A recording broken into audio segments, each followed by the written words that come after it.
Need motivation? Watch your top 10 with Believe Nation. Hey, it's Evan Carmichael, and I make these videos because you are probably the most ambitious person in your circle, but you know you're capable of more, and you get that push by surrounding yourself with the best. So today, let's learn from one of the best, Jordan Peterson, and my take on his top 50 rules for success. Enjoy. You're going to use what you think to guide your action, and the consequence of that is going to be how your life turns out. So I'm dead serious about what I write because I know what the pathway is.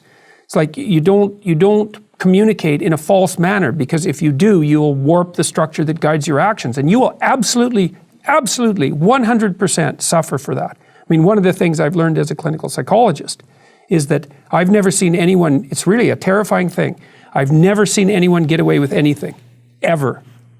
The chickens always come home to roost. So, and sometimes it might, let's say you get away with something, it's like, yeah, you think so, man. You wait 5 years from now, 7 years from now, it'll come back. Is that karma? It's more like, yes, I think it's the same idea, but it's more like you don't have the power to manipulate reality. Like, you have the power to bring about reality in some sense, because you confront potential, and through your actions and your communicative intent, you turn potential into reality. But you don't have the power to bend reality without it snapping back at you. You don't think so?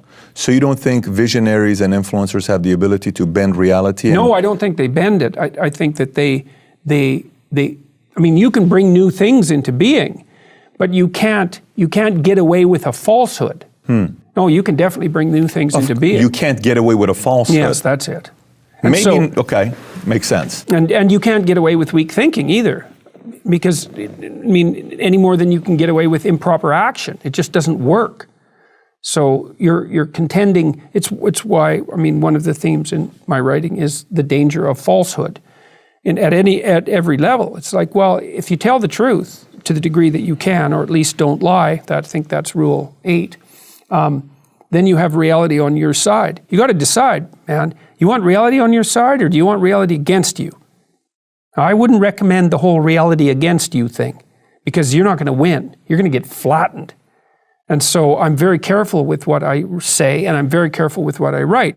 We are thrown challenges, and that in some sense those are best construed as tests of our ethical ability. So what Jung thought, his idea was something like this, that at the beginning of time people were unconscious, and that consciousness emerged with all of its catastrophes, consciousness of death, for example. And one way out of the burden of consciousness was to return to unconsciousness. You can do that with alcohol. You can do that by being dependent. You can do that by failing to grow up. You refuse the burden of consciousness by becoming unconscious again. But there's another way forward, which is to become even more conscious. So the idea would be a little bit of consciousness is like an illness. But if you can expand that consciousness upwards enough, then it starts to become something that is its own cure. And that partly what your goal is while you suffer through life is to heighten your consciousness to the point where everything gets integrated enough so that that's proper medication for the disease of self-consciousness. It's one thing to live properly, and that's not a trivial thing, but it's another thing to be able to articulate yourself and to be able to negotiate. And generally speaking, there's nothing about that isn't advantageous. And even introverted and anxious people can learn to do that. Those are learnable skills. It's not easy, but you can manage it. You can also speak carefully, and listen to what you're saying, and only try to say things that you think are true. That's also unbelievably useful. You have to feel that out. Like, is this really what I believe, or am I putting it forward because I want to look good, or I want to dominate, or I want to express obliquely an emotion that I'm too cowardly to come out and confront directly, or am I being manipulative? There's lots of reasons that people use language, but what you really should use it for is to state what you believe to be true, and then to let the consequences of that unfold. And so that can also help you. Simple truths, bluntly stated, can be very powerful. You don't need a lot of verbal fluency. under those circumstances if there's evidence of strength of character behind it. Look, it's good for you to go take your place in the world. Have some ambition.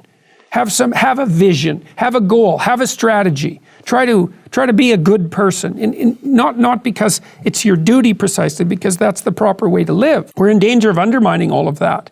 And it's not good for people. One of the things that I've really learned, for example, recently is that learned to articulate better, is that there's a very tight relationship between aspiration and responsibility. So let's say, well, the first question might be, do you need to aspire to something? And the answer is, well, yes, because you have to do something. If you just sit there, you'll die. You can't just sit there. You have to go act out in the world. Okay, so act towards what? Well, that's whatever your aspiration is. You have to have an aim. Okay, well, what should the aim be? Well, it should be something worth doing, let's say. Why do something that you don't feel is worth doing? What do you think's worth doing? Well, if you watch other people and you judge when they're doing something worthwhile, you usually judge them positively if you see that they're taking responsibility, at least for themselves. What, do you want to be completely useless so other people have to take care of you? That's pretty pathetic. And maybe you could get your act together so you're taking care of yourself and your family. And maybe you could even do better than that and take care of yourself and your family and your community. Also, to make sure you're actually taking action after watching this video, I've designed a special free worksheet just for this video. The worksheet will highlight all of the lessons learned in this video, as well as pull out our 3 favorite learnings and quotes that will inspire you to actually do something. The worksheet will also give you space to write down what your key takeaways are and your specific plan of action to make sure you're getting results. If you want the worksheet designed specifically for this video, absolutely for free, there's a link in the description below. Go click on it and start building the momentum in your life and your business. I'll see you there.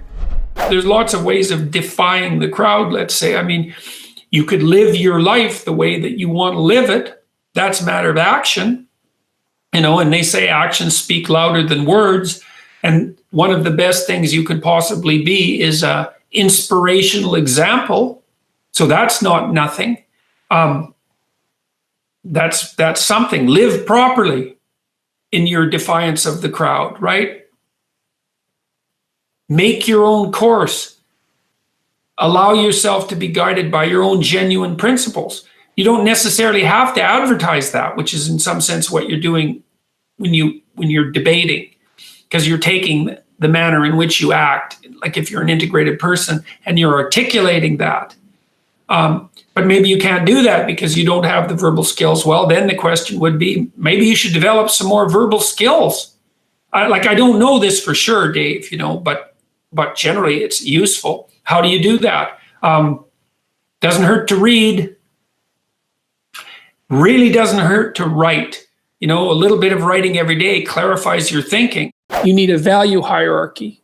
It's inevitable that you have a value hierarchy and that you look at the world through it, and that it should be well structured, and that there should be something of divine importance at the top. I would say what should occupy the top position is the realization, for example, that each person is of divine value, and that the most appropriate way of interacting with potential is by embodying and speaking the truth. That's not a bad way of briefly conceptualizing what might be at the highest pinnacle of the value structure. I would say that's what the logos is. And so the soul is what manifests itself in the choice between different pathways, in the choice between different ways of transforming the potential of the future into the actuality of the present. And it does that by making ethical decisions, by choosing between good and evil at each choice point. And to the degree that it chooses good, then it takes the raw potential of the future and it transforms it into the being of the present that is good. And to the degree that it does that in a manner that's evil and contaminated by malevolence and hatred and vengefulness, then it takes a pathway that corrupts the world and makes things worse. And it's the soul that's doing that, and it's the soul that's responsible for that. And it's also that active part of the soul that's shaping the deeper soul in some sense, which would be something like the cumulative consequence of all those choices, something akin to what people more classically have referred to as character. Your life doesn't have meaning without aspiration or an aim. Okay, so you need a hierarchy of values. There's got to be something at the top. It's got to be something important. If you don't have that, your life doesn't have any meaning. So if you criticize the hierarchy, or even the idea of hierarchy, you destroy the idea of aspiration. And then people have nothing. Well, that's not helpful. People are built for a struggle and they're built for a weight, and you want to take on a heavy burden voluntarily. See if you can put yourself together. See what you can do out in the world while you're waiting to die. It's an all-in game. It better be worthwhile. And so there's a tight relationship between responsibility and aspiration and hierarchy. And when you criticize those things, you get rid of the aspiration. You have to negotiate until you come to the best solution that can be negotiated, which isn't necessarily a perfect solution, but it might be the best one that can be done. And then you have to stick with it until the next negotiation. And if you get upset during the negotiations, which you likely will, because these are difficult topics, how to divide up responsibilities in the house, and people get mad because they feel they've been taken advantage of or aren't being listened to. One of the rules was, well, you can leave the discussion, but only until you calm down, and then you have to come back, because these things have to be pushed through. They have to be negotiated through, because the alternative is, well, important things don't get done, or people do them resentfully because they're sort of forced by their own orderliness or their own conscientiousness, or by force, psychological or otherwise, on the part of other people. These things have to be negotiated through. You can tell if you've got the balance between making peace and speaking the truth right if the conversation continues. And it can be emotional and will be and can be difficult because important things have to be dealt with. But as long as the people are still in the conversation and communicating, then you've got the balance right. And you might have to take a break. Maybe you have to hold off till the next day. Maybe sometimes when you're negotiating something that's difficult, you have to offer the other person the opportunity to sleep on their decision too, which I think is often a very good idea. If you have to make an important decision in your life, it's very useful to tell the person that you're negotiating with that, look, I'm interested in this and it seems good, but I'm not going to agree until I sleep on it. It gives you, lots of things happen when you sleep. You organize your brain when you sleep, at least to the degree that you can organize it. And you can often be more solid or more doubtful about a decision if you sleep on it. You need a meaning to sustain you through the vicissitudes of life. Okay, well, try to debate that. It's like, is life painful? Yes. Is it anxiety provoking? Yes. Is it uncertain? Yes. Is it painful beyond bearing sometimes? Yes. It's difficult. Everyone agrees about that. Now, they might disagree about how difficult, but that doesn't matter. That the central point holds. Okay, what if you think that's all pointless? Well, that doesn't seem very helpful. Okay, so you need a sustaining meaning. Well, where do you find that? Well, you generally find it in responsibility to yourself and to other people. Something that I learned, for example, from Jean Piaget, he called that an equilibrated state. And an equilibrated state is like a game that everyone wants to play. And so if you set your household up properly, then it's a game that everybody is participating in voluntarily. And that's going to be predicated on the desire for peace and the willingness to speak truth and the ability to take responsibility. So that has to be part of your higher order moral aim.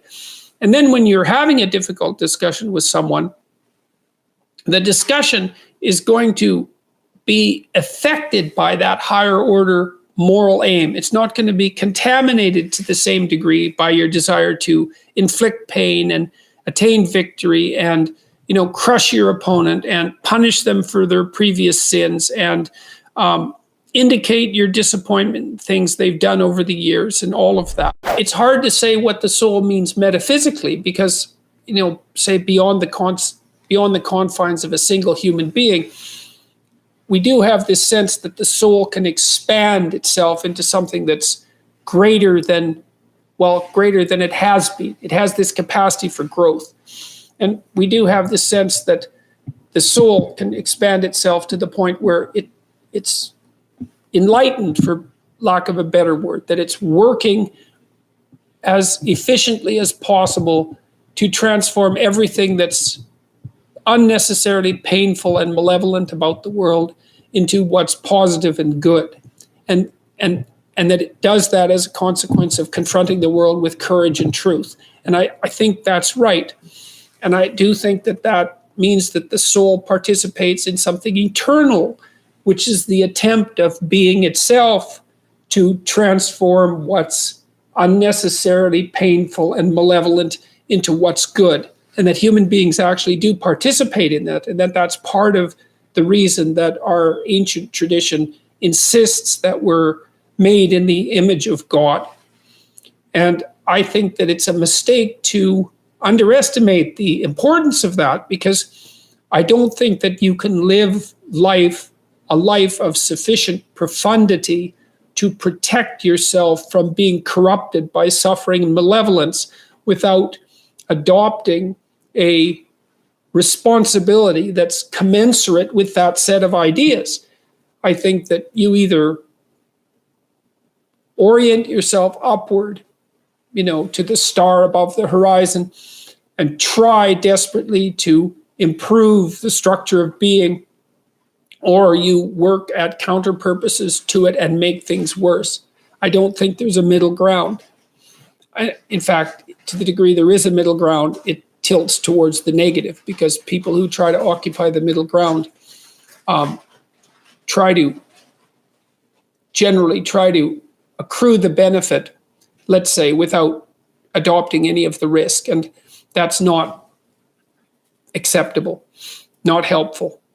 So that's a soul to me. If you're having a discussion with someone and they're talking about things that don't have those characteristics, right, that they haven't made personal, then the conversation is almost never interesting. It's because the person they really are an empty shell through which ideology, cliches and slogans are pouring. There's nothing about that that's compelling, because you don't see the grappling. You don't see that the other person has grappled with the ideas and come to their own unique conclusions. And it really is in that mingling of the abstract and the particular that compelling wisdom is to be found. And so that's, and then concretely speaking, well, there's ways of earning your knowledge. And part of that is reformulating it in your own words. That's thinking it through, right? And discussing it until you have it at hand. You can talk about it and you can generalize from it because you truly understand it. But a huge part of that is also putting it into practice and deriving your own conclusions as a consequence. And some of that can be done with debate. It's like, here's an idea I came across, and here's the idea, and here's what I think it means. And this is how I think it would change things if I put it into practice. This is how I understand this idea. And what do you think of that? Like, that's a good debate or discussion, because then the other person can say, well, I don't really agree with the way you formulated that, or I don't agree with your conclusions. And hopefully it's a real discussion and not just one-upmanship, because that's a pretty dull game. When you're trying to lead people forward out of the darkness, let's say, out of anxiety and depression and despair and resentment and bitterness and anger and all of those things, catastrophic interactions with their family, is that you get them to stop avoiding confronting the terrible things that are in front of them, right? So basically what you do, instead of saying to them, those terrible things that are happening, just ignore those and find some peace, right? Get your mind away from it. That isn't what you say. You say, turn around and look at them even more than you've been looking at them. It's very paradoxical advice, but of all the things that have been proven to aid people's recovery and movement towards mental health, that's like at the top of the list. Voluntary confrontation with what you are afraid of, or what you despise, even, for that matter. And so Jung had an axiom that he derived from the alchemists, which was instir quilinis invenitur, which roughly meant that which you most need will be found where you least want to look. Which is, fuck, man. Yeah. Well, that was also his explanation for why people weren't enlightened. Because you think, well, the California approach to enlightenment, to speak, kind of satirically, is follow your bliss. It's like, well, that's easy. If that was the case, everyone would be enlightened. But the Jungian approach is, no. You do what's meaningful and pay attention, follow the truth, and it will take you to the worst place you can imagine. And then maybe there's some chance for enlightenment. Soul is also the center of the world, which is a frightening proposition and not one that's easily comprehensible.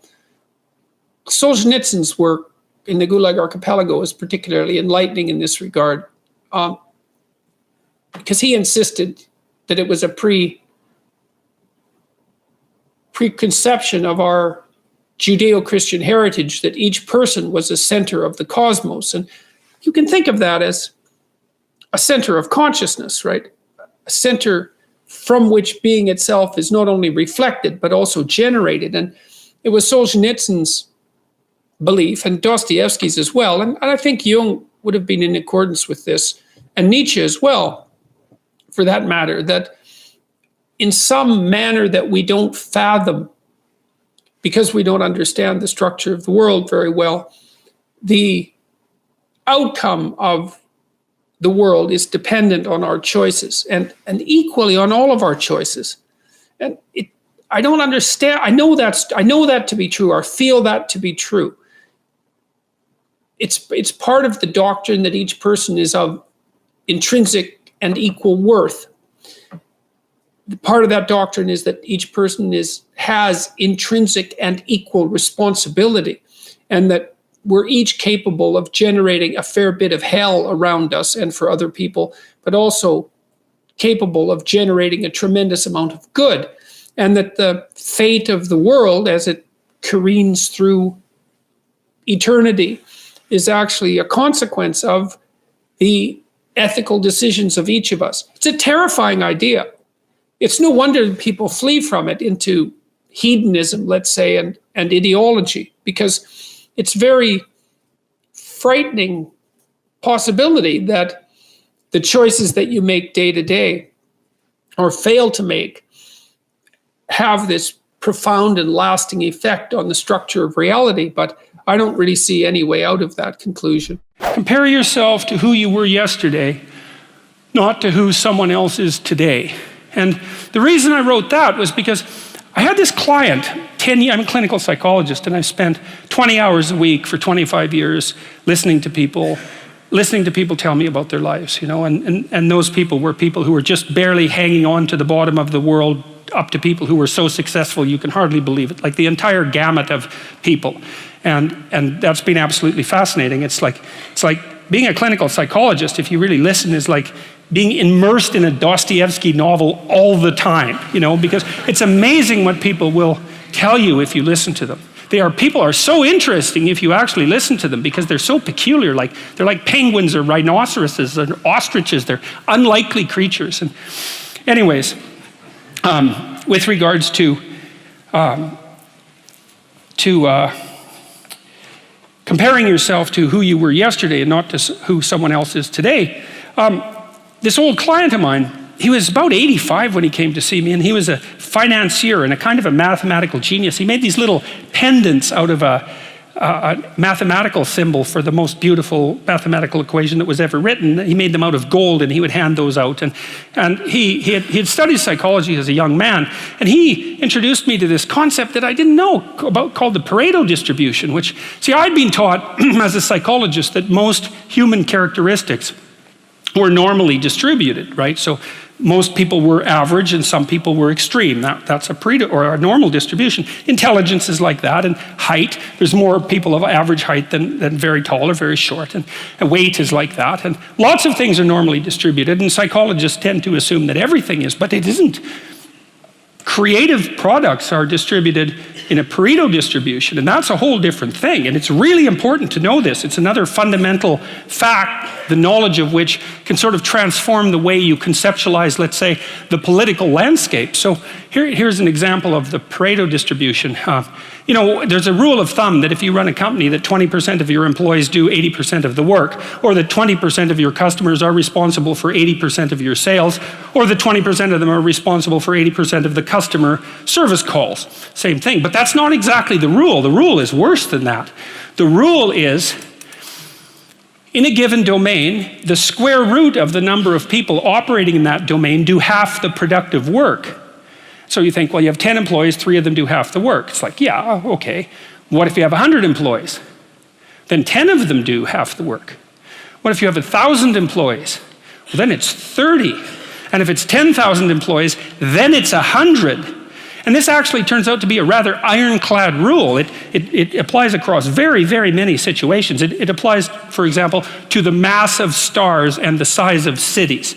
So you can see how universal it is as a law. And it's something like those that have more get more, and those that have less get less. That's the Matthew principle, right? To those who have everything, more will be given. From those who have nothing, everything will be taken away. And the economists sometimes call that the Matthew principle. And so what that lays out is a world that's rife with inequality. So you hear this idea that I think it's the 85 richest people in the world have more money than the bottom 2 billion. That's a Pareto distribution phenomena. And you might say, to hell with capitalism for producing that. It's like, sorry, you got your diagnosis wrong. It's a natural law. It's no matter what society you study, you get a Pareto distribution of wealth. You get a Pareto distribution of number of records recorded. You get a Pareto distribution of number of songs written or goals scored. Like any creative product has that characteristic. And it's partly because as you start to become successful, let's say, people offer you more and more opportunities. And as you start to fail, people move away from you and you plummet. And so, okay, so that's rough. So what it means is that there is always a landscape of inequality. And I'm not saying that we shouldn't do anything about it, although I am saying that we don't know what to do about it. That's the thing, because you can modify the Pareto distribution of wealth, let's say, but we don't know how to do it without maybe disrupting the system so completely that it collapses, which is what happened in the Soviet Union, for example, and in Maoist China. They were trying, at least in principle, to adjust inequality.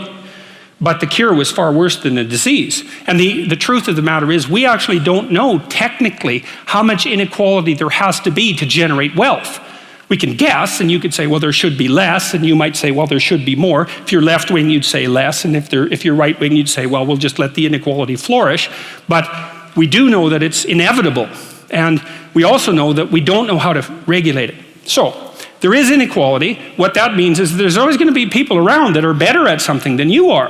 And that's a problem, because you can get jealous and you can get bitter and you can get resentful, and worse, you can get hopeless, because you look like I have this friend of mine. He told me something so funny. He was decrying his lack of success in the world, and he compared himself to his roommate. And he said, his college roommate was doing much better than he was. And his bloody roommate was Elon Musk. It's like, really? It's like, oh, you're not doing as well as Elon Musk. Well, you can see it would take it rather personally because they were roommates and everything. It wasn't like he was doing badly. Like he was doing pretty damn well. It's like, I'm not as good as Elon Musk. It's like, yeah, well, you and like 7 billion other people, But I thought it was instructive because you have to be careful who you compare yourself to. Now, you can't just not compare yourself to successful people, right? Because then you don't have anything to aim at. One of the things I've thought about a fair bit is the meaning of the Sermon on the Mount. And as far as I can tell, it's basically a two-part wisdom. The first is that you should aim at the highest good that you can imagine. And that would be a good that includes everyone, right? So if I wanted what was good for you, say, if I genuinely wanted it, I'd want it in a way that was good for you now and good in the long run and good for you and your family and your community and maybe good for me too. You could conceive of that as the desire. And I think that's a good definition of love, is that you actually want the best possible outcome. And in the Gospels, of course, that's extended even to your enemies. Yes. Right? Is that, okay, if we're going to have things good, let's have it good enough for even the people that set themselves up against me. Because if the world was running properly, things would be good for them too. And that would be better. And it seems to me that that's a very good way of looking at things. It's a difficult way of looking at things. And then the second part of the Sermon on the Mount is something like, having established that as your aim, which is no easy thing, by the way, right? Because you have to be pretty clear-headed and single-minded to actually want that to be your aim. Then you can concentrate on the day and you can try telling the truth. And you can ally, so there's truth and love that are allied together. Truth, love, and attention, it's something like that are all allied together. with regards to transgressing against the vulnerable. If you're plagued by bouts of depression and anxiety, that does destabilize your identity. So it's almost by definition. But having said that, look, this is when habit and plan and strategy are so useful. So in the periods of depression that I've had, and some of them were long and certainly the most unpleasant experiences of my life. This is when you need a philosophy, let's say, that's allied with your vision and your strategy to sustain you. Because what would happen to me is that, I have a vision, and I suppose the vision is of a world that's better, that's less likely to descend into ideological catastrophe, and where people are more responsible and more awake and more educated and healthier. All of that, a vision of a better world, a world that's less hellish at least, but also a better world, and some sense of what role I might play in that. And so that's very motivating. Like, it's a profound goal to try to make things better. And you can do that locally. You can do that for yourself. You can do that for your family. You can do that for the broader community. And all of that's worth it, man. It's worth making some sacrifices for. It's worth suffering for to some degree. And then you decompose that into the day-to-day and week-to-week strategies and actions that you're undertaking, the plans and the activities that you're putting forward to make that dream a reality, to realize it. And then when the depression and anxiety come along, you think, part of it with depression, it's just bloody endurance. It's like you get up and you work through the next hour. You try to stay on track. You try to implement your strategic plans to the best of your ability. And you hope and you pray that you'll get through it. You'll get through it, and that the darkness will recede. And you stay on track. You eat even though you're not hungry. You get up even though you want to stay in bed. You interact with people even though you'd rather be alone. And it's the benefit of disciplined habits can sustain you. It's like the boat you're rowing in through a terrible storm, leaks and all, and maybe you'll be overwhelmed, but you have the boat and you can row forward, and that's what you've got. And so endurance is a huge part of it. And then I would say with its anxiety, it's the same thing. It's like, or very much the same, as you're terrified and uncertain, but you move ahead to the best of your ability. And again, you operate at least to some degree on hope. And if you haven't got hope, then you've got blind, bloody endurance. And that's all motivated by some sense that you're working towards something that's worthwhile working toward, and that is, that's your own long-term well-being, to treat yourself properly. It's the stability and productivity and harmony and health of your family. That's a huge deal. And then it's whatever benefit you can be to the community. And if you have to limp along and drag yourself forward in order to maintain that pathway, then so be it. Because it's better than the alternative. Hire on the basis of competence, using objective tests, and let the cards fall where they're going to. And don't be afraid to tell people that that's what you're doing.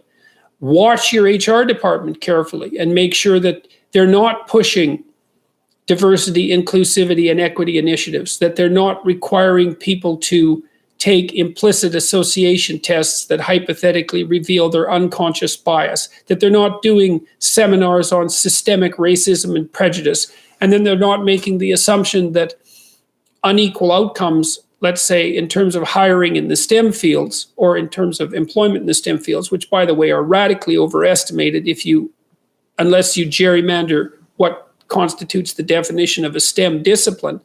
You have to not participate in any of that. And you have to make it known to your peers, who would be other Silicon Valley founders, I would presume, that you're not doing any of that.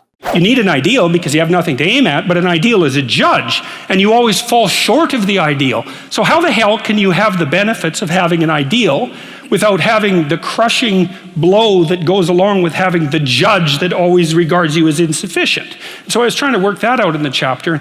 And this is something I've had to work out a lot as a clinical psychologist. It's like, well, let's say you need a goal, but we don't want to let your distance from the goal crush you. So you got to set up a goal, and then you got to make the goal, break the goal down into parts so that you can move towards it, and you have a fairly high likelihood of doing it. So that's a bit of practical, I wouldn't say advice, it's because it's better than advice. It's some practical knowledge about how to go about achieving an aim. Set a high aim, but differentiate it down so you know what the next step is, and then make the next step difficult enough so you have to push yourself past where you are, but also provide yourself with a reasonable probability of success. It's also what you do with children, right? You want to push them because they need to grow up and be more than they are, right? But you don't want to crush them with constant failure. So what you do is aim high and make the goal difficult but proximal. I think that the best approach to ameliorating inequality is to strengthen the individual.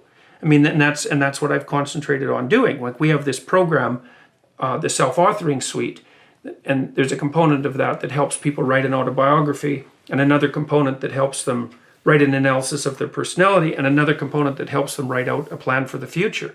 And we've used that, we've studied the effect of having people write out a detailed plan for their future. And it's a proper plan. It's like, okay, look, you get to have what you want 3 to 5 years down the road.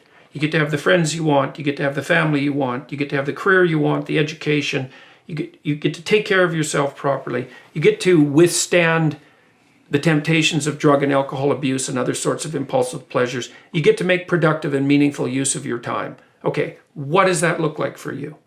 Write it out. What does it look like? Just, you need a vision. And then you need another vision of how terrible things could be if you let all your bad habits get the upper hand. And we've had people do that in an experimental situation, and mostly they were college students. And the consequences of that, there were 2 consequences. One was general, which was that university students were about 30% more likely to stay in university and got grades that were about 25% better, which is a walloping effect. But even more interestingly, and this is the coolest thing I think that we ever discovered as in our psychological research, we did this research in Holland at the Erasmus University in Rotterdam, at the Rotterdam School of Management, and we ran business students through the Future Authoring program for multiple years, so several thousands of them. And we stratified them by gender and ethnicity. A pretty rough cut. Men, women, and then Dutch nationals and non-Western ethnic minorities. Okay, and so the performance was like this. The Dutch women were at the top, then the Dutch men, then the non-Western ethnic minority women, then the non-Western ethnic minority men. And they were behind the Dutch women they showed about an 80% decrement in performance. Really quite catastrophic. 2 years after they did the Future Authoring program, they were ahead of the Dutch women. It just blew us away because it was a perfect indication of the fact that you can use a psychological intervention to ameliorate what looks like a sociological problem. I've had clients, many clients in their 30s, who are trying to, this is more true with women, I would say. A lot of women who are very high achieving and who established their career goals at 30 and then want to differentiate out their life. They want to have a husband, they want to have a family, they're trying to figure out how to do that.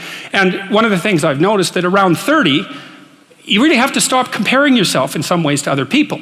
And the reason for that is that the particularities of your life are so idiosyncratic that there isn't anyone really all that much like you, because the details of your life happen to matter.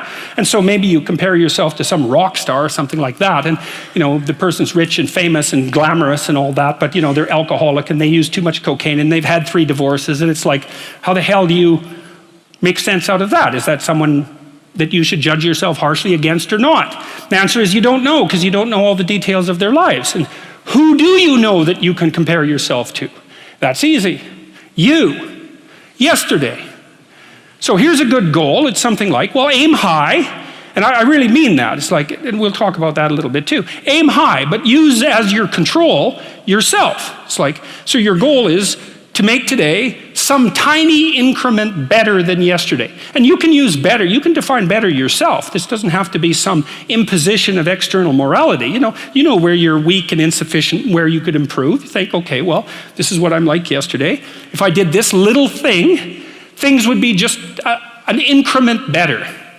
And, well, that's a great thing because you get the ball rolling, and incremental improvement is unstoppable.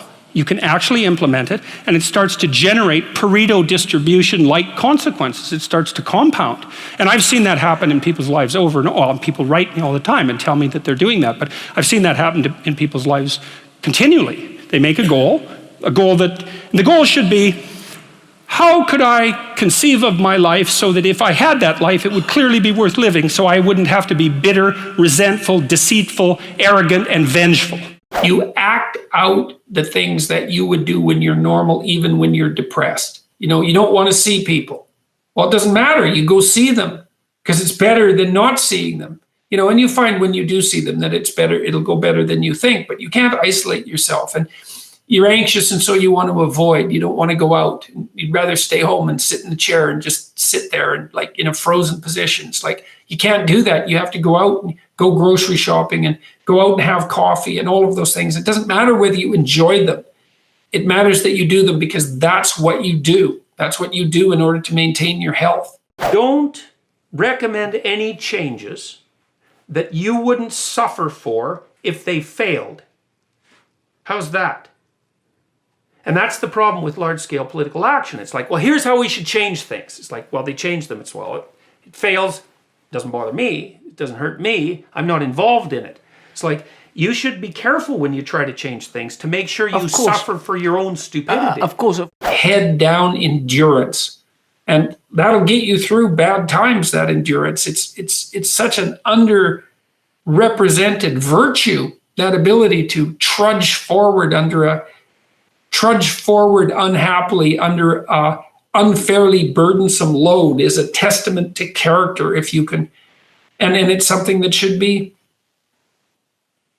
encouraged and valued. So, and I'm not making the claim that people who are depressed, who can't get out of bed, lack endurance. Some do and some don't, because depression comes in very varied degrees of intensity, and you can be laid out completely by depression. So I'm not trying to make some arbitrary judgment about who's got endurance and who hasn't. You can't do that from the outside, but I can say that endurance is one of the tools you have to deal with chronic discomfort and pain. And even if you have chronic pain, it's interesting because it's very much allied with depression, by the way.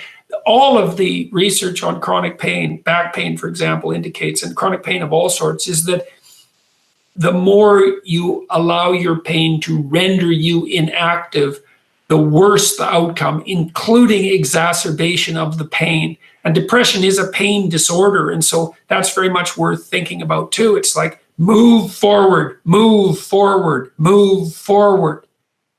And if you need to talk to somebody about what your plan is for the day or the hour or the week, then do that as well.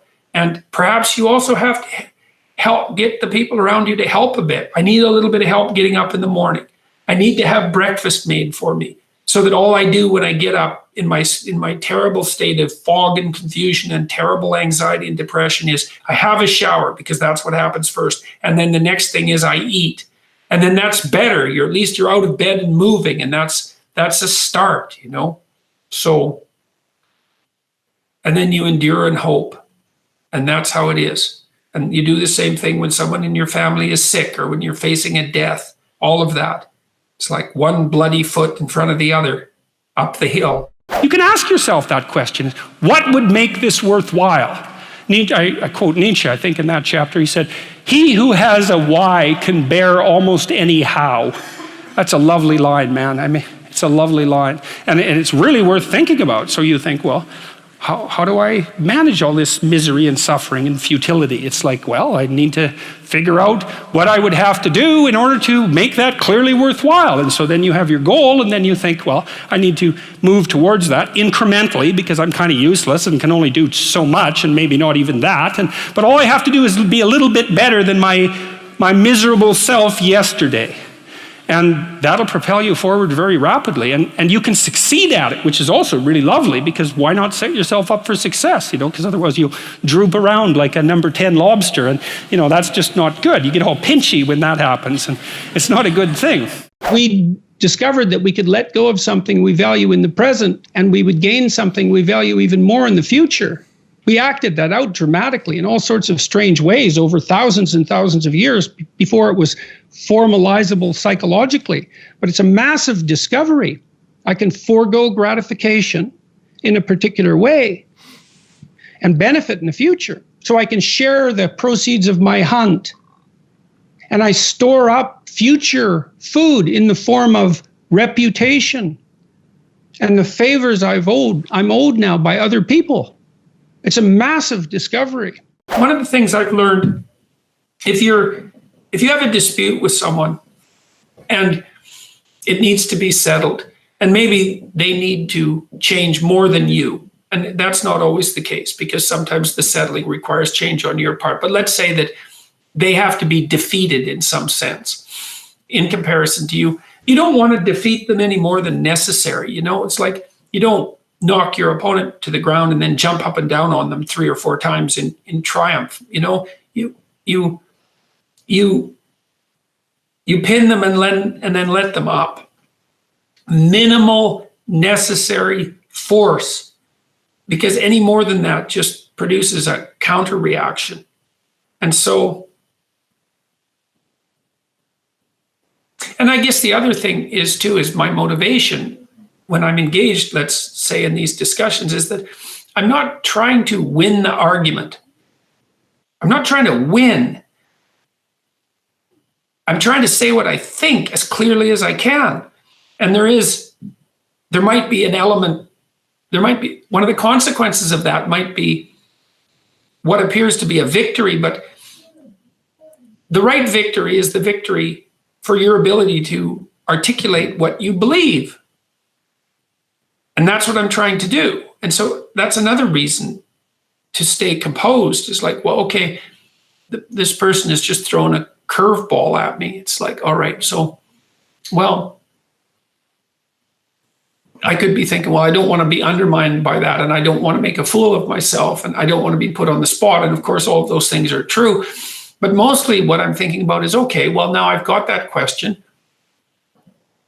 I want to answer as truthfully as I possibly can. What do I think about what was just said? And I'm not calculating the outcome.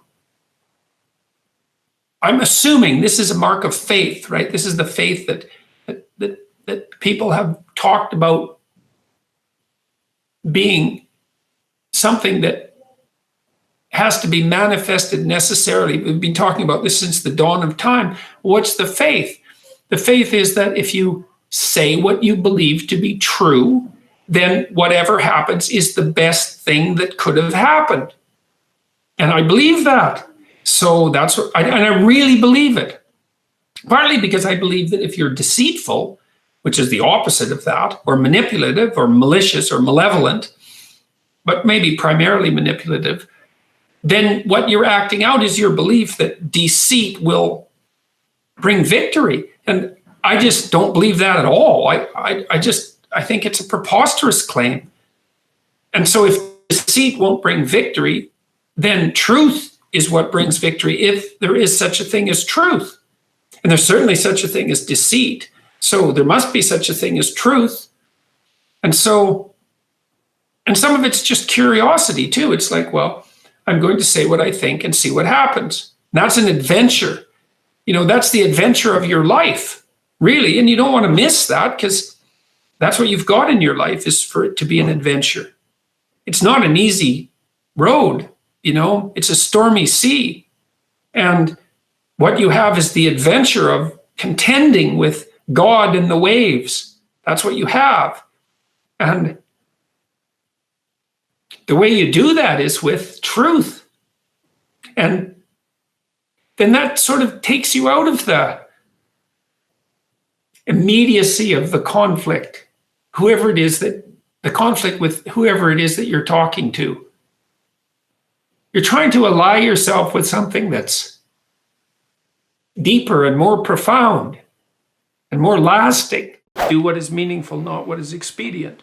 And to view the world as a place of resources that can be delivered to you, it's in some sense to be expedient, is to take the short-term, it's to take the approach of short-term gratification, something like that. Yes. It's self-centered. It's materialistic too. Well, it is materialistic, but it's not optimal, and it's not wise. And the reason for that is that it actually turns out, like if we had a continuing relationship, I would want to try to do a little bit more for you than you do for me.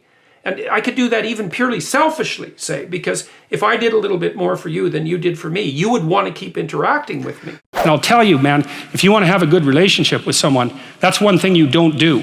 You open your bloody eyes, and if they do something that you would like them to do again, then you tell them how much you appreciated the fact that that happened, and you hope that it replicates, you know? You see, that's if there's one thing you can take away from tonight's lecture, that's an extraordinarily useful thing to know. Watch, and when people do something that they should do more of, say, look, I saw that you did this specific thing. I saw that it took some effort. Here's what it meant. Here's how I observed it. It's like, keep that up. And man, if you love someone, you do that to them. That's encouragement. That's such a great thing. The positive emotion that we find sustaining is experienced in relationship to an unachieved goal. It's hope that drives us forward. We want something, and if we see ourselves moving towards that, then we're in the grip of the positive emotion that we find sustaining. It isn't the attainment. Attainment is satiating. Attainment shuts down the system that has been striving for that particular object of attainment. If you're hungry and you eat, you stop being hungry. Now, that's good because the hunger is gone, but that whole frame disappears. You can no longer strive within that frame, and you need a new frame to strive towards. And so technically, and this is well established as far as I'm concerned, we even know the drugs that people abuse, cocaine, let's say amphetamines, the ones that are potent sources of positive emotion, activate the system that regulates our emotional response to evidence that we're moving towards a desired goal.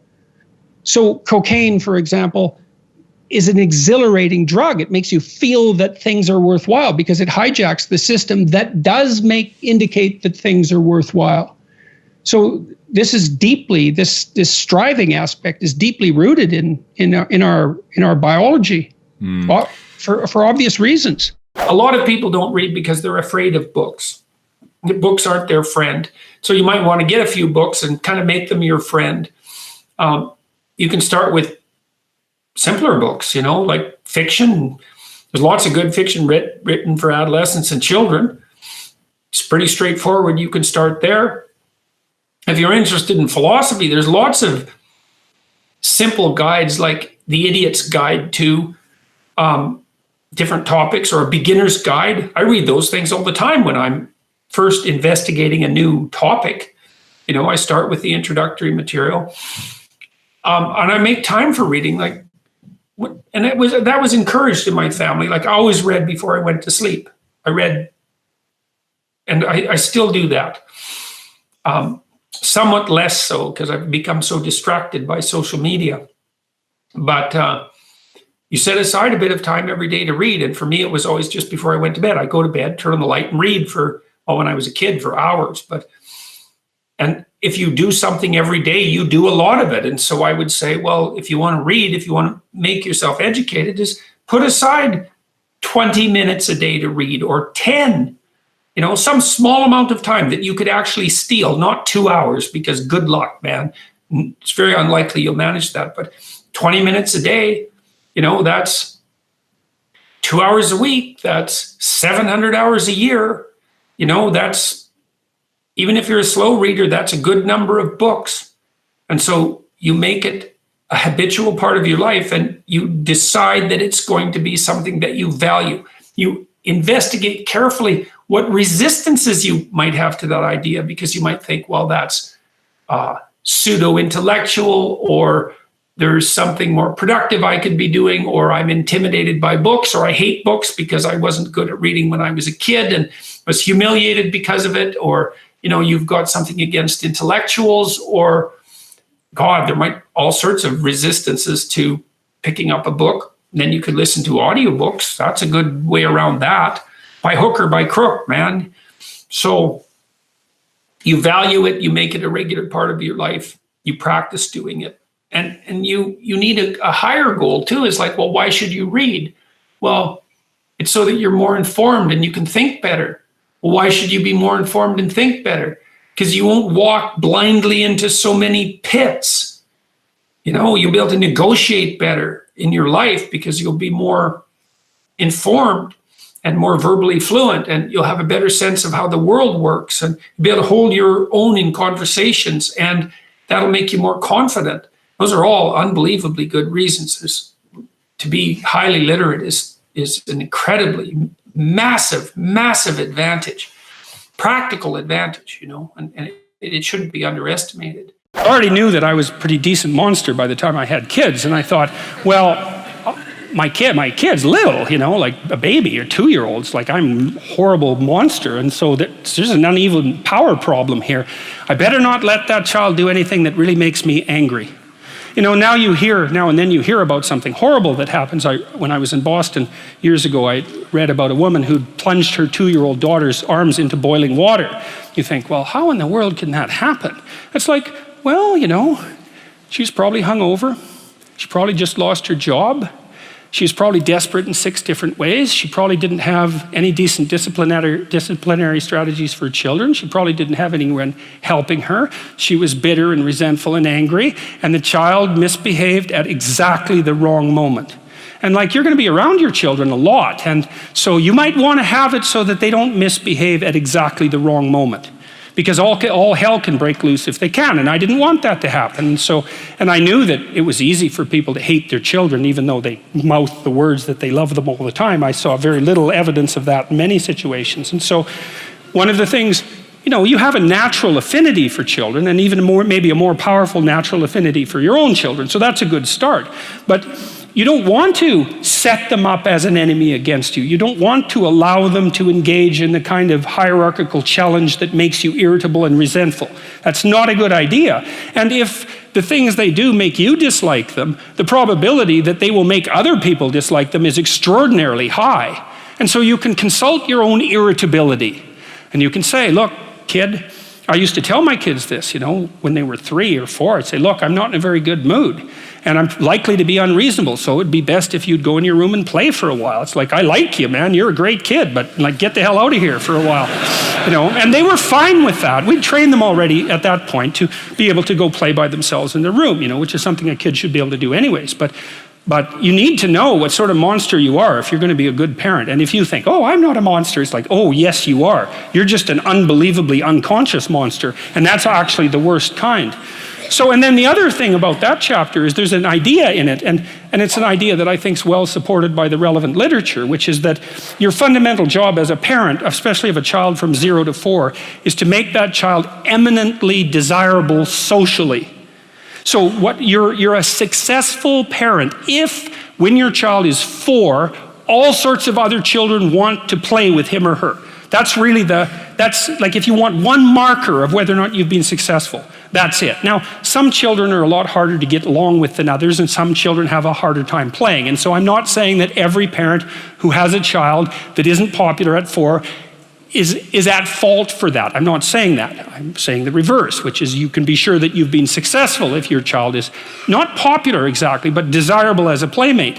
And so then you think, well, what have you done for your child? Well, you've opened up the entire world of children to them. So because they know how to play, which is a very deep knowledge, and it starts to become inculcated probably at the breast, and certainly in the course of rough and tumble play at about 2 years of age. It's a deep embodied knowledge. They know how to play, like a good, well-trained dog knows how to play. You meet a new dog and you go like this, and the dog goes like this, you think, oh, that dog, I can go like this and it won't bite me, right? It knows how to play. And a kid who's awake and alert is just like that, like a well-socialized kid. If you know anything about kids, is you can take a 4-year-old and make a little play gesture at them and they'll smile right away and start playing just right now. And that's what you want for your kids. And then everywhere they go, other kids like them and will include them in their play, and play is the way that children develop. And so if other children include them in their play, then the children develop. And the poor kids that don't get befriended at the age of 4, the literature on this is crystal clear.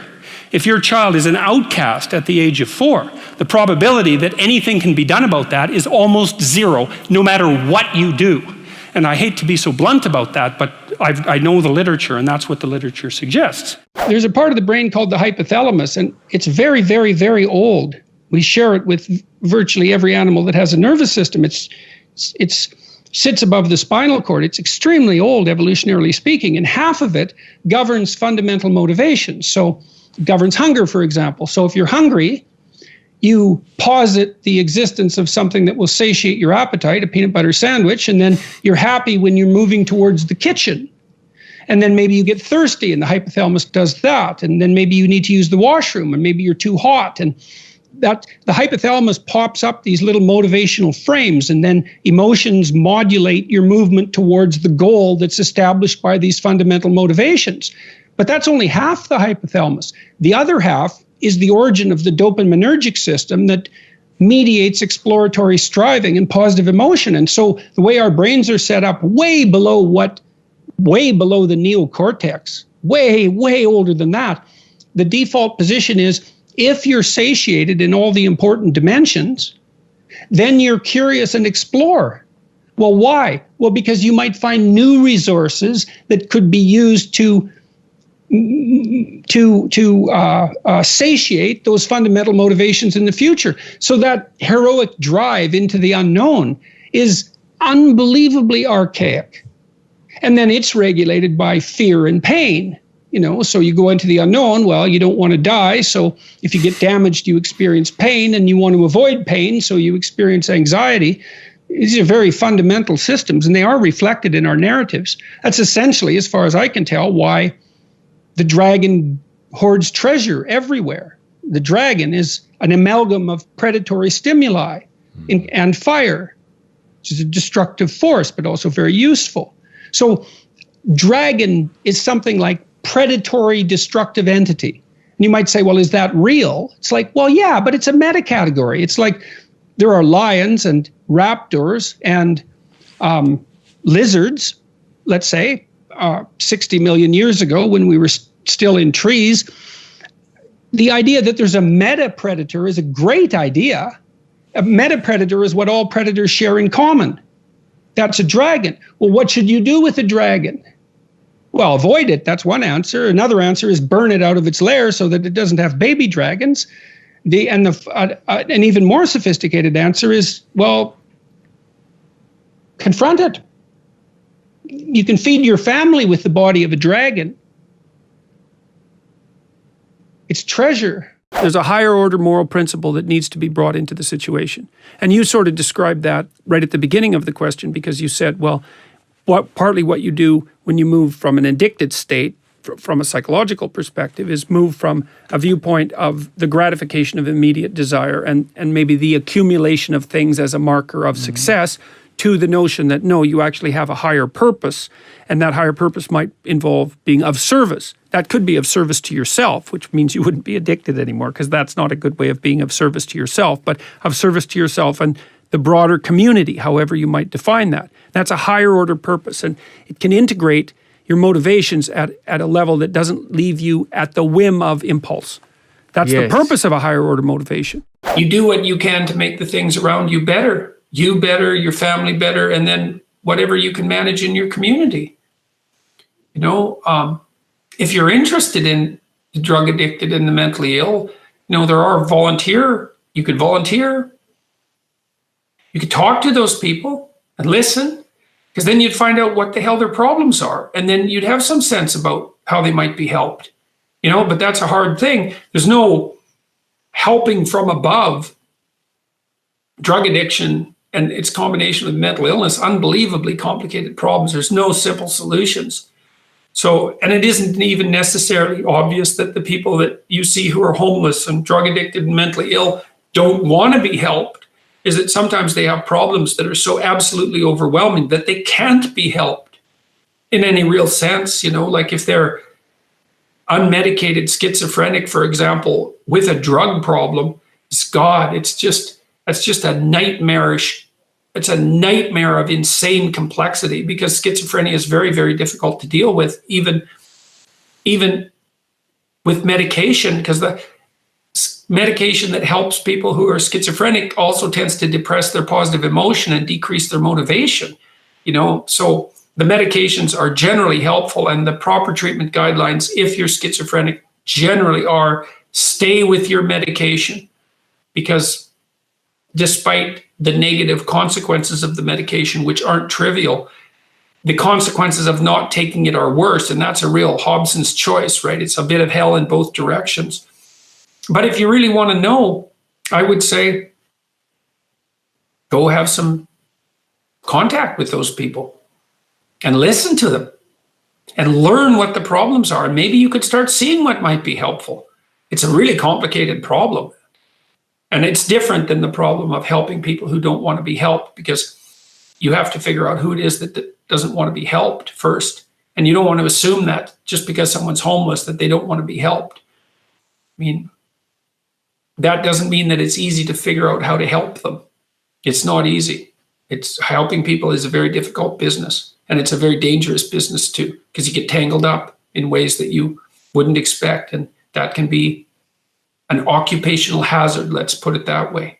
If you don't allow your children to engage in dislikable behavior, then adults will like them, because adults actually like kids. One of the things I loved about having little kids in Montreal, I lived in a poor area in Montreal. There's a lot of rough guys around there, and we used to roll our daughter around in a stroller, and these rough guys, like God only knows what they were up to. They were rough-looking guys. We'd roll our daughter by them, and they'd like smile, and they'd crouch down and make little goo faces, and they were. I tell you, one of the great things about having little kids is they bring out the best in other people. You see a whole side of humanity, even among the darker parts of humanity. You see a whole side of them that you wouldn't normally see, and it's lovely. And the thing is, if you're good to your kid in the real way, you can help them maintain that tremendous attractiveness that they have as young children, and to respond to adults properly, like a puppy that wags its tail instead of growls and goes for your ankle. And then wherever they go, adults welcome them and teach them things and pat them on the head and smile at them genuinely, instead of saying, oh my God, here comes that couple with that goddamn brat again. Which is that's a horrible thing to do to a child, because then everywhere they go, all the goodwill is false. There's nothing that you can do to someone that's more terrible than to put them in a world where all the goodwill directed towards them is false. That's a terrible thing. I took what I learned about what happened in the Second World War seriously. It's like, wow, we can be really bad. We should do something about that. Like, that was unacceptable. Well, was it or not? Well, how unacceptable? Was it change your life unacceptable? Better be, if you want it not to happen again. And it's not like the next time it happens will make the previous time look like a picnic. We're way more powerful than we were. And we're getting to the point, this is something Jung talked about, especially near the end of his life. We're getting so powerful that each individual is now a force of almost unimaginable destructive power if they so choose to be. And that's just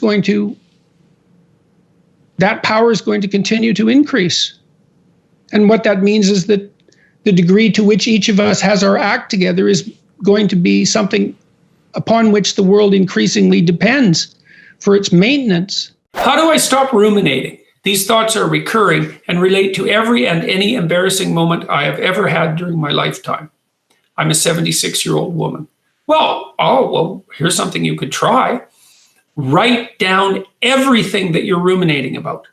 I know that seems counterproductive, but ruminations come up accidentally, involuntarily, unconsciously. Whereas if you write down everything that you're ruminating about, you're facing them voluntarily. So I would say, open up a journal or a Word document, whatever, and write down every time you ruminate about something, write it down, and write down every rumination you can remember exhaustively. Write them all down. That would be the first thing. And the second thing is standard behavioral therapy practice. The next thing would be write down why you think they happened, so that you get a good causal account. And then write down, what you might have done about them then, but more importantly, what you could do about them in the future to avoid that. Because it doesn't matter that something embarrassing happened to you once. What matters is whether or not you're likely to repeat it in the future. But my suspicions are that even if you could just start simply. Write down every ruminating thought that you have voluntarily and think about them in detail and write them down in detail. Get every little word down. And then you have that document. And then when you have a thought and start to ruminate on it, then sit down later after the ruminating thought goes away and bring it to mind voluntarily.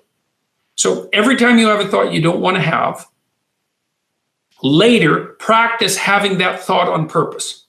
And try that for about a month and see what happens. Because it's often the case that if you start thinking about the thoughts you're ruminating on consciously and confront them voluntarily, that they will start to go away. You see these mass shootings all the time, and everyone does the same thing. Oh, how did that happen? Why did that happen? How can it be this way? It's like, well, why don't you read what they said about why they did it and just assume that that's the reason. And if you go, oh, well, the Columbine kids. Oh, yeah, it was like, oh, they must have been bullied. Oh, yes, because, the natural response of anyone who's been bullied is to go arm yourself to the teeth to plot the destruction of the entire city. I think it was of Detroit, to line your entire high school avenue with bombs and then to go and shoot your classmates. That's what happens when you're bullied. It's like, no, that's not what happens when you're bullied. That's a stupid explanation. It's shallow beyond belief. And it really emerges only because people don't want to contend with the real issue. And the Columbine kids, well, they were contending with the real issue. They basically said quite forthrightly that in their own arrogant estimation, being itself was corrupt and unnecessary, and it would be best if it was eradicated in the most brutal possible way as fast as possible. And you get to places like that if you dwell on revenge for 3 or 4 years in your mom's basement. You can go to very dark places. Pick something. Aim at it. As you move toward it, you'll get wiser. Then maybe your aim will change. That's okay. But at least it'll change in an informed way. It's like discipline yourself in one dimension. See what happens. Well, that's exciting. And I think that's something that's open for everyone. You can do that. I shouldn't say that because I don't believe that. I think you can find yourself in a situation that's so dire that there's no escape from it. But that doesn't matter because the hero myth might not be, the best we have might not always work. But it's still the best we have. And the fact that it might not work doesn't mean we should throw it away. It's still the best we have. I mean, everyone dies, and so we fail in some sense. The fact that a symphony ends doesn't mean that it wasn't worth listening to. Let's say you want to fix up your house, which is actually quite a lot like fixing yourself up, which is a very common dream metaphor. Yeah. Well, the first thing you want to do is go look around and see what needs to be fixed. And the interesting thing about that, and this is akin to what comedians do, is that as soon as you're willing to admit, comedians look at a problem and then rise above it right away and make a joke about it, but as soon as you're willing to admit that you have a problem, then you've immediately contacted the part of yourself that's at least strong enough to admit that you have a problem. And so the act of admitting the problem is actually the first step to solving it. Yes. You might say, well, and it's an optimistic step because you might say, oh my God, I can't admit that I have a problem because what if I can't solve it? Well, exactly. So then maybe you won't admit to it. If you do admit to it, you're simultaneously admitting to the possibility that you could solve it. Yes. And then it can actually become something that's optimistic. You can say, well, my life is horrible. It's like, okay, but I'm doing 50 things wrong. Well, great, I could fix those things, and then maybe it wouldn't be so horrible. I've watched the audiences very carefully and listened to them to see what resonates and what doesn't. And I think the basic argument that I've been laying out is that, well, we all have difficult lives, that life is characterized in large part by suffering. That there's an inevitable element of suffering in life. I mean, obviously that's symbolized in Christianity by the crucifixion, which is a very harsh symbol. And not only is life sorrowful in part, but it's also touched by malevolence, and malevolence of each of us, and the malevolence of our social creations, our societies, and even in some sense the kind of blind malevolence of nature. And so it's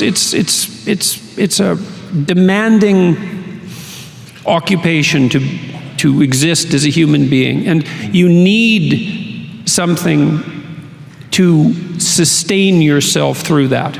It's not optional, because the price of existence is so high that without that sustaining meaning, it corrupts you, it embitters you, and once you're embittered, things go downhill rapidly. You get vengeful, and you get angry, and you get destructive, and there's really no limit to that.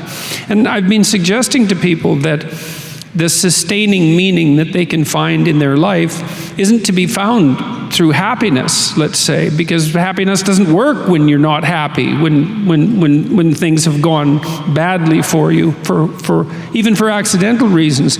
But you can find sustaining meaning in responsibility, and you can take responsibility for yourself. You can do that.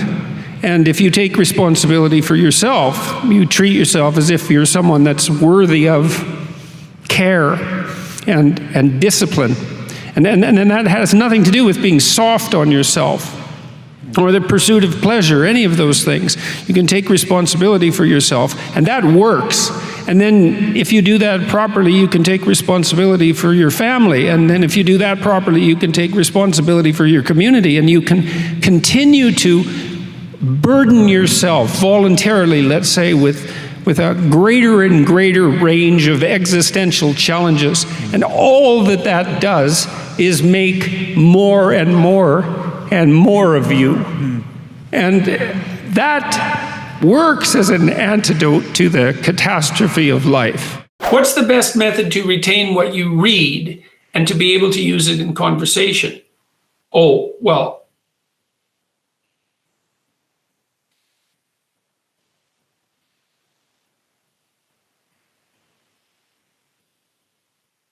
it's very difficult really to retain anything without recalling it.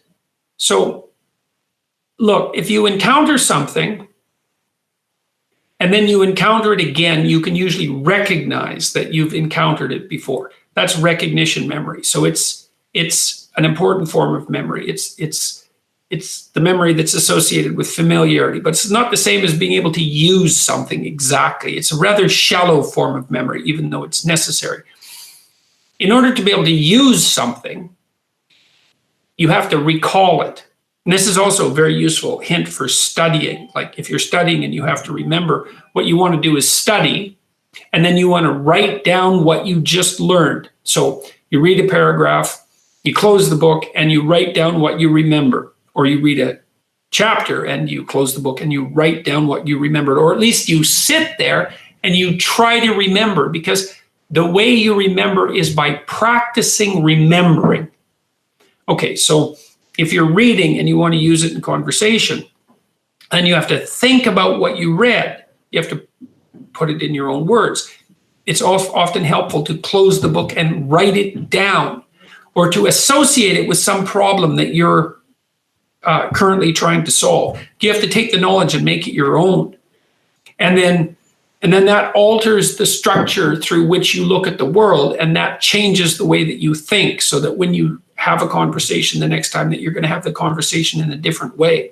So merely reading isn't enough. You have to read and think and recall.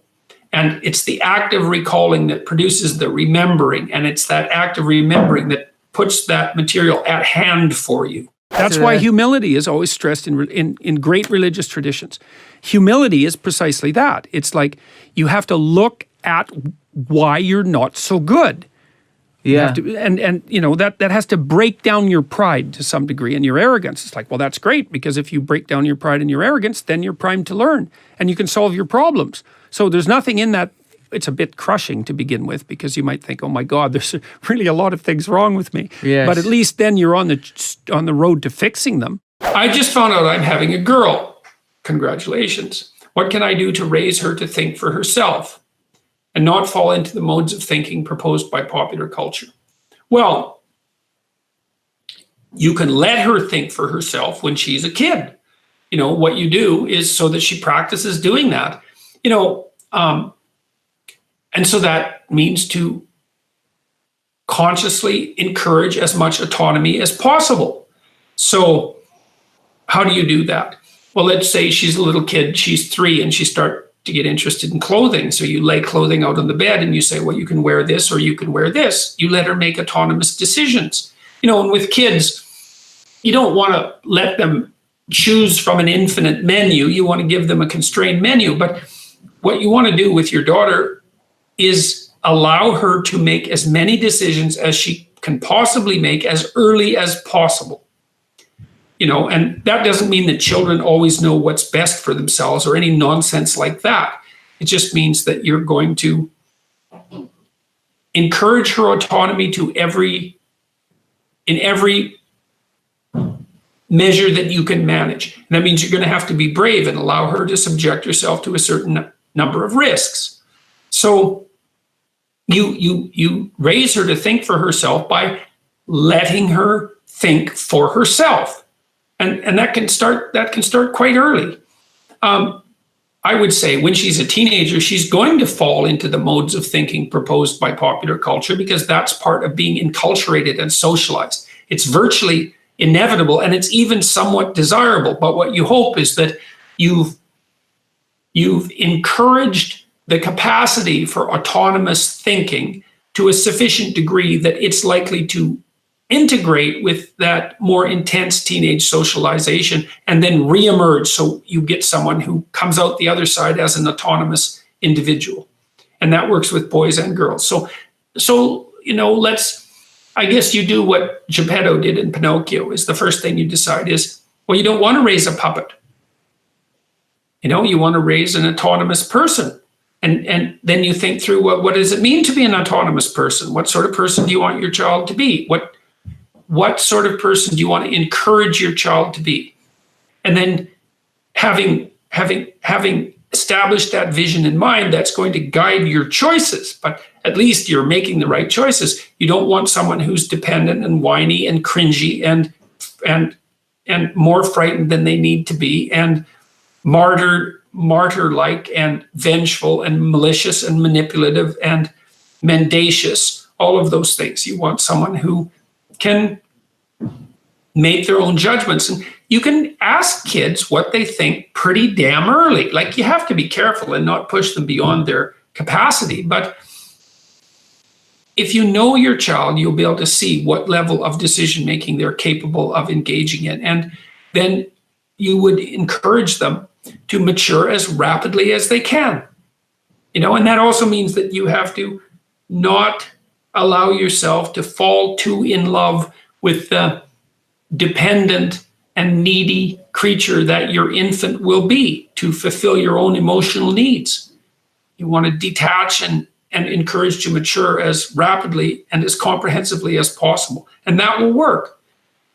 You know, and some of that is negotiation with your child. You find out what they think. It's like, what do you think about this? What do you think about who should do the work in the house? How should we split it up? Like, they can be engaged in the decision-making process at a very early age. And part of that encouragement is going to be reflected in your implicit attitude that the child is a real person who's capable of imposing their will in a realistic sense in the world, on the world, and doing that in a competent and competent and confident manner. I speak to my audiences seriously and pessimistically in some sense about part of the substructure of existence, the mortal side, the fragile side. But conclude, I would say, that there's more to you than there is to what faces you. And I believe that to be true. And then I'm encouraging people to attempt that. And I think part of the reason that the book has been perhaps particularly popular among men is because I don't think we do a very good job at the moment of encouraging men. We have this idea that there's something intrinsically oppressive about the patriarchy and about masculinity in general. And I think that's nonsense. I think that strong, honest, truthful, courageous men pursuing noble goals is of great benefit to everyone, male and female alike. Resentment is a key human motivation, and I would say it's a great teacher. To listen to your resentment is one of the best things you can possibly do. You have to admit that it exists first, and then you have to admit to the fantasies that it's generating, and you have to admit to what you would regard as the way out of it. So that's all very difficult because it means learning things about yourself that you probably don't want to learn. But resentment only means one of two things. It means either like shut the hell up, grow up, quit whining and get on with it. That's one thing it means. Or someone is playing the tyrant to you, might even be you, and you have something to say and do that you should say and do to put it to a stop. And so and resentment can show you the pathway to doing that. There's a meditation on resentment, and one of the principles that I extracted from that is, like, a resentful person wants other people to change. And if you're resentful, then your motivations aren't trustworthy. In fact, they're very, very dark. And that's why I went to the extreme with people like Panzram and the Columbine killers. Resentful people who want to change the world are not to be trusted.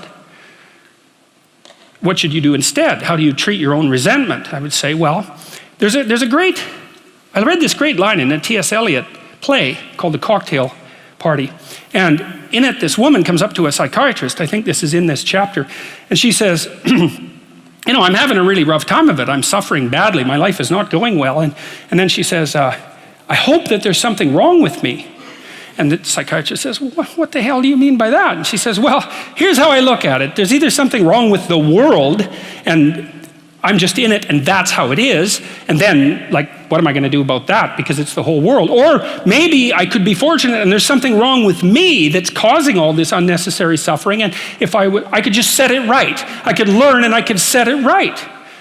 And so, I've been thinking about that for a very long time. And I think, if your life isn't going the way it is, you can find someone else to blame, which is pretty convenient for you and also relatively easy. Or you could think, okay, I don't like life. I don't like the way my life is unfolding. Maybe I don't like life in general because it's tragic and tainted with evil. How do I know if my judgment is accurate? And the question is, have I really done everything I possibly could to set my life straight? Because maybe I shouldn't be judging its quality or the quality of life itself or being itself for that matter, if I haven't done everything I possibly could to set my life straight. Well, so there's a task. Solzhenitsyn, who I'm a great admirer of Solzhenitsyn, his book, The Gulag Archipelago, was one of the things that brought down the Soviet Union. And he said that one man who stopped lying could bring down a tyranny. And, he said that with some authority. I think you could easily make the case that The Gulag Archipelago is the greatest book of the 20th century. I mean, there's other contenders, obviously, but he said when he was in the Gulag camps, meditating on how the hell he got there, and he had a rough life, man. I mean, first of all, he was on the Russian front at the beginning of World War II, and then he was thrown in the Gulag camps, and that was just the beginning of his adventures, man. He had a rough life. And he was in the camps, and he was thinking, what the hell? How did I get here? What's going on? I mean, he had Hitler and Stalin to blame, right? So if you need someone to blame, man, Hitler and Stalin, that's great. But that isn't what he did. He said he meditated for a while once he realized that he might have something to do with, in some strange way, with the way things turned out for him. And he said he went over his life with a fine-tooth comb in his memory. And he thought, okay, where did I go wrong? By my own judgment, when there was a path in front of me, when did I take the path that I knew I shouldn't take? Because you all know that, right? You know, sometimes you don't know if what you're doing is good or if it's bad. It's just ignorance, you just don't know. But sometimes you bloody well know, and you do the thing you know you shouldn't do anyways. That happens a lot. And why do you do that? Spite is part of it, stupidity. There's all sorts of reasons, but you certainly know you do it. Solzhenitsyn thought, okay, well, what would happen if I took responsibility for where I am in this concentration camp, and then I went over my whole life and tried to figure out all the things I did that were wrong by my own estimation that increased the probability that I would get here, and then what would happen if I tried to set them all right now in the present? And that's why he wrote the Gulag Archipelago, and one of the consequences of that, as I said, was it sped the dissolution of the Soviet Empire. So, hey, that's not bad, eh? Like, you make a real confession, you really repent, you do your penance, which is writing this book, and you completely change the geopolitical landscape of the world. It's like, and that's worth thinking about, because it's not only Solzhenitsyn who did that, Nelson Mandela did something quite similar. It's not so impossible. And so, the idea that what you should do if you're feeling resentful about the nature of being or suffering too much for your own life, let's say, is straighten the damn thing out. Like, seriously, try it for a year even, try it for a week. Try not doing the things you know you shouldn't do. Try not saying the things you know to be false, and just watch what happens. You might as well give it a shot. One of the things that happens in the Mesopotamian creation myth, the Anu Elish, is that the gods are created. They're the offspring of chaos. That's a good way of thinking about it. And they become very careless, and they destroy their category system. They destroy their father, essentially, and chaos comes flooding back. And that's what happens to people who aren't looking at things and delimiting them properly. They become apocalyptic and do them in. So, But sometimes in mythology, there is the positive confronting of the god, e.g. Prometheus. So sometimes we need to steal the fire. Sometimes we need to challenge these orthodoxies, don't we? yes, absolutely. I mean, part of the death that you're describing is actually the confrontation with a form of tyrant. Like, your previously addicted self was the tyrant over your emergent self. Yes. And so it's an internal tyrant, and you said it was predicated on a false value system. That's a false set of gods, essentially. And so you had to confront that. That is a kind of death. If you're seriously suicidal, and you can tell if you have a plan, like a plan that you've played out in fantasy multiple times, if you know how you would do it and when and where, and if you fantasize about the aftermath, like if that's a well-developed plan, then you should go talk to someone. You should talk to someone professional. You should let a friend know. You should let a family member know. Like, you need to do that. You're at risk. You're in danger under those circumstances. It's better to have a plan. You know, what's the idea? If you don't have your own plan, then you're the tool of someone else's plan. So that's probably not good, especially if you don't know what their plan is. So that's useful. You could do that. As the negative emotion ramps up in intensity, the amount of time that you construe as manageable shrinks. You know, and if you're extremely depressed and anxious, then, you know, you may be struggling to get through the day. And then you need a map of what is going to constitute a minimally acceptable day. And that might be one where you've done what you need so that when you wake up tomorrow, things aren't worse, right? You have to keep up with your obligations and your duties at least enough so that you're not degenerating downhill. Lecture is a form of theater. Now, it's a serious form of theater, but theater can be serious, you know, and there's because partly what I'm doing is I'm presenting ideas to an audience, but I'm also modeling the act of engaging with ideas. And that's the theatrical end of it. And I don't give the same talk twice. Like, I have my stories and I have my collection of things I know and I talk about, but I try to do two things. I'm always talking to specific individuals in the audience. And so I'm having a conversation with the audience. And so That's part of the dynamic element of the performance. And the other thing I'm trying to do is to further my thinking on the topics that I'm addressing. And there is a theatrical element to that, because it's like, I think the closest thing really that it compares to is probably stand-up comedy.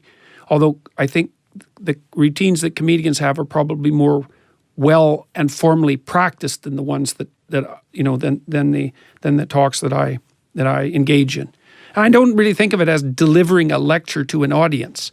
I'm trying to think about complicated things in real time with an audience there to participate, and to use the audience as an indicator of whether what I'm saying is gripping and comprehensible. It took me a long time to understand why there's religious injunctions supporting humility, but to even understand what the word really meant in that sort of technical sense. And it means something like this. It means what you don't know is more important than what you know. And that's a lovely thing to, then what you don't know can start to be your friend, you see. People are very defensive about what they know, and for the reasons we've already discussed. But the thing is, you don't know enough. And you can tell you don't know enough because your life is not what it could be, and neither is the life of the people around you. You just don't know enough. And so what that means is that every time you encounter some evidence that you're ignorant, someone points it out, you should be happy about that, because you think, oh, you just told me how I'm wrong. It's like, great. Like maybe I had to sift through a lot of nonsense to get through the real message that you're telling me. But if you could actually tell me some way that I'm wrong, and then maybe give me a hint about how to not be wrong like that, well, then I wouldn't have to be wrong like that anymore. That would be a good thing. And you can embark on that adventure by listening to people. And if you listen to people, they'll tell you amazing things if you listen to them. And many of those things are little tools that you can put in your toolkit, like Batman, and then you can go out into the world and use those tools, and you don't have to fall blindly into a pit quite as often. And so the humility element is, well, do you want to be right, or do you want to be learning? And it's deeper than that. It's, do you want to be the tyrannical king who's already got everything figured out? Or do you want to be the continually transforming hero, or fool for that matter, who's getting better all the time? And that's actually a choice, you know. It's a deep choice, and it's better to be the self-transforming fool who's humble enough to make friends with what he or she doesn't know, and to listen when people talk. And listening is a transformative exercise. Like if you listen to the people in your life, for example, if you actually listen to them, they'll tell you what's wrong with them and how to fix it and what they want. They can't even help it if you start listening, because people are so shocked if you actually listen to them that they tell you all those sorts of things that they might not have even intended to, things they don't even know. And then you can work with that. And the other thing that's so interesting, you know, now and then you have a meaningful conversation, right? You have a good conversation with someone, you walk away and you think, geez, you know, we really connected, and I know more than I did when I came away from that conversation. And during the conversation, you're really engrossed in it. And that feeling of being engrossed is a feeling of meaning, and the feeling of meaning is engendered because you're having a transformative conversation. So your brain produces that feeling of meaning for you. It says, oh yeah, this is exactly where you should be right here and now. It's the right place and time for you. And that's a great place to occupy. And so a good conversation where people are listening has exactly that nature. And the reason it has that nature is because it is in fact transformative. It's one of the truisms of clinical psychology. Like if you're a clinical psychologist, a huge part of what you do is just listen to people. It's like, you know, they come in, they're unhappy, and they'd rather not be, something like that. You say, well, why do you think you might be unhappy? And they don't know. They have some ideas, and they may have to ramble around for like a year before they figure out why they're unhappy. They get rid of a bunch of reasons why they thought they were unhappy that are untrue, and then you kind of get to the heart of the problem. And then you might ask them, well, if you could have what you wanted so that your life would be okay, what would that look like? Then they have to ramble around a bunch about that because they don't really know. But the listening will straighten them out, because people think by talking. And in order to think, you have to have someone to listen, because it's very hard to think. Hardly anyone can think. And even the people who can think can only think about a limited number of things. But almost everybody can talk. And you can listen to yourself talk, and if someone listens to you, then you also have a foil for your thoughts, right? Because you can watch the person when you're talking and see if you're boring, or see if you're amusing, or if you're engrossing, all of those things. And so, listening, that's a very good thing. Because you made it this far in a video, I want to celebrate you. Most people start and don't finish. Most people never actually follow through. Most people say they want something, but they don't ever do the work to actually get it. But you are different. You are special. Believe Nation, you made it here all the way to the end, and I love you. So as a special celebration, if you put a hashtag believe down in the comments below on this video, I will showcase you and celebrate you somewhere on the screen in a future video because you are awesome. To see the top 10 I did on Simon Sinek, check the video right there next to me. I think you'll love it. Continue to believe, and I'll see you there. Some people get advanced degrees how to do their jobs so that they'll be good at them. And if you're really good at your job, we'll promote you. And eventually you get promoted to a position where you're now responsible for the people who do the job you used to do, and we don't teach you how to do that.